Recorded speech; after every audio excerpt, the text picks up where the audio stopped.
foxes, wolves, and more than one game rising from the dead. I'm Matthew, and welcome to the Watch It Played news.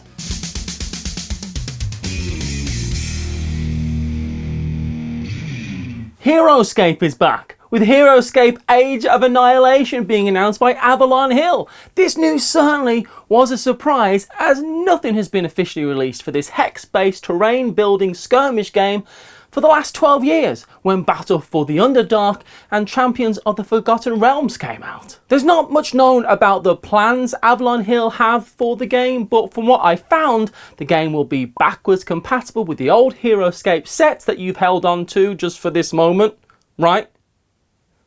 Right? Though, while the different armies are meant to be colour-coded, they aren't going to come painted, which is different to past sets. This seems to be the new MO for Avalon Hill. We've seen them bring back Hero Quest, which was crowdfunded at the Hasbro Pulse platform, so while plans are out there for HeroScape, more info on what they are is to be revealed soon. And seriously, if you know what those plans are, tell me. Please reach out. I need to know. Chaz is not being right. He needs to know. But speaking of big, exciting expansions, this episode was made possible in part by legendary Black Panther, the 29th expansion for the Legendary series. At this point, Legendary is more like a Marvel card game universe, an MCU. MCU, that's catchy. Someone should write that down. T'Challa, the rightful king of Wakanda and world-famous Avenger, is leading the Wakandan royal family and their incredible allies in this 100-card expansion for Legendary, which includes 5 fearless heroes, 2 masterminds, and a variety of villain groups. Plus, players can work both with or against each other to defeat the masterminds. All 100 cards included in this expansion feature original artwork, so join Black Panther, Storm, and more in the fight against new schemes with skill testing keywords for a whole new game experience. Follow the link in this video's description to find Legendary Black Panther, which is available now at your friendly local game store and of course at upperdeckstore.com.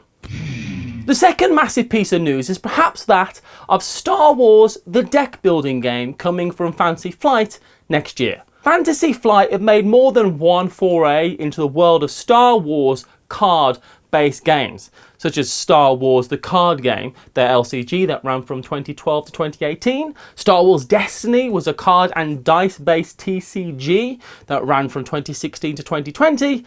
And now we have Star Wars the deck building game. This time, the collectible nature of the game has been taken away, it seems, with a standalone 2-player deck builder based around 1v1 play.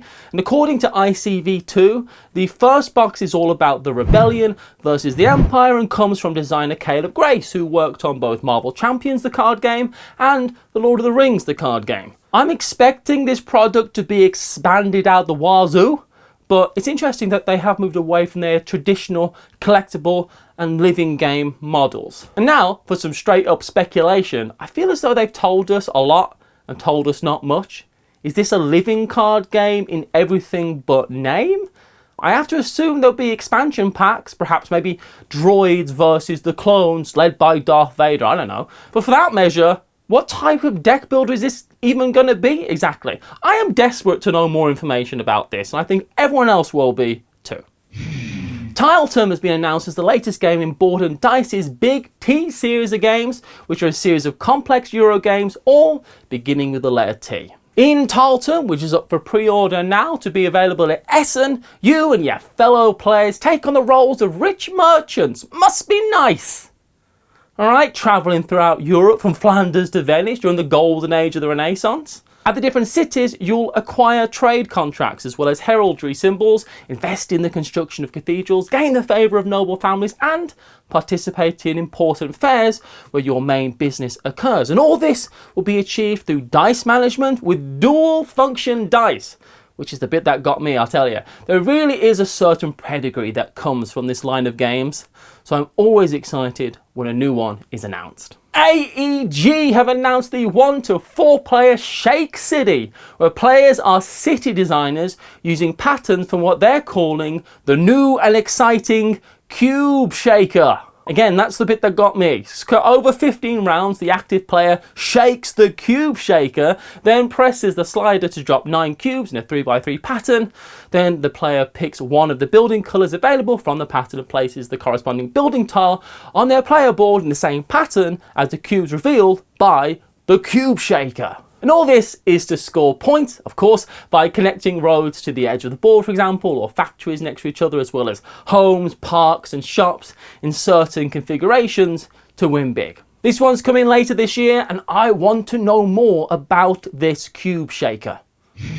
Winning the most unlikely IP to get a game award goes to Renegade Games, who are bringing us American Psycho, a killer game next year. In the 2 to 5 player American Psycho, a killer game, which turns out to be a trick-taking game of one-upmanship set in the world of high-stakes investment banking, where you'll be comparing your accomplishments as you seek to obtain the most valuable assets, secure reservations at the trendiest restaurants, maintain your personal appearance, and have a better business card than your colleagues, all while trying to keep your psychotic rage in check and that rise in body count under control.